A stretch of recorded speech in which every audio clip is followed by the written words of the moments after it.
प्राचीन काल में मुगलों से बचने के लिए वैष्णव जन अर्धरात्रि में ही ठाकुर जी को उठा करके सेवा आदि कर देते थे, क्योंकि सुबह घंटे घड़ियाल बजाओ तो मुगल आ जाते थे, आके तलवार दिखाते सीधे ठाकुर जी को तोड़ फोड़ जाते। तो एक वैष्णव आगरा में रहते थे, उन्होंने क्या किया, अपने ठाकुर जी की नित्य सेवा करते थे, अपने हाथ से ही करते थे। सुबह सुबह 3 बजे उठ के स्नान ध्यान करके मटका लेके जाते और आगरा में भी यमुना जी हैं, यमुना जी का जल अपने हाथों से भर के लाते, तब अपने ठाकुर जी को स्नान करा करके संध्या पूजन वंदन आदि सब करते थे। नित्य का उनका नियम था। एक दिन इतनी मूसलधार बारिश हुई महाराज, इतनी बारिश, लाइट तो उस समय थी नहीं, दिया सब चलते थे। क्या करें, आज सेवा कैसे होगी? मन में विचार करने लगे, बोले अब तो हम जा ही नहीं पाएंगे, अब यमुना जल कैसे भर के लाएं, ठाकुर जी को स्नान कराना है, संभव ही नहीं हो पा रहा है। सुबह तक की प्रतीक्षा करें, दिन में जाएं तो मुगल परेशान करते हैं।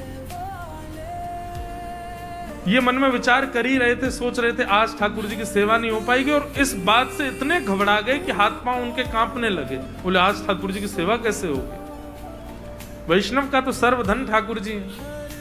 इतने में बंधुओं क्या हुआ, उनके घर के बाहर एक मशाल लिया व्यक्ति आ गया। उसकी मशाल देख करके ये थोड़े से मन में आया कि भाई ये व्यक्ति जा रहा है, जब तक इसकी मशाल की प्रकाश दिख रहा है तब तक इसके पीछे ही चल दें। उसके पीछे पीछे चले गए और वो यमुना जी के तट पे ही गया। वहां जैसे ये पहुंचे, उन्होंने कहा बढ़िया है, इसके सहारे हम आ गए, वापस तो हम जैसे तैसे लौट भी जाएंगे।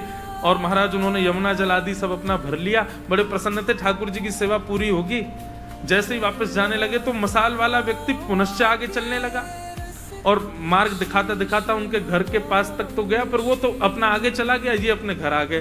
बोले बड़ा बड़ा भला आदमी था भैया, अपने किसी काम से गया होगा, लेकिन इसकी मशाल ने हमारी सेवा पूरी करा दी। ठाकुर जी का बड़ा अनुग्रह है कि हमारी सेवा आज नहीं छूटेगी। खूब प्रसन्न हो गए थे महाराज, अपने हाथ पांव धोए, कीचड़ लग गई थी। ठाकुर जी का जल आदि लेकर के चंदन वंदन घिस करके जैसे ही मंगला के लिए मंदिर में गए और जैसे ही कपाट खोले तो त्रिभंग लली श्याम सुंदर जो सामने खड़े थे, उनके पैर कीचड़ में हो रहे थे और हाथों में मसाल का तेल लगा हुआ था, और उसमें से वो मट्टी के तेल की सुगंध ठाकुर जी में से आ रही थी। ये देख करके वैष्णव तो लिपट गया ठाकुर जी से।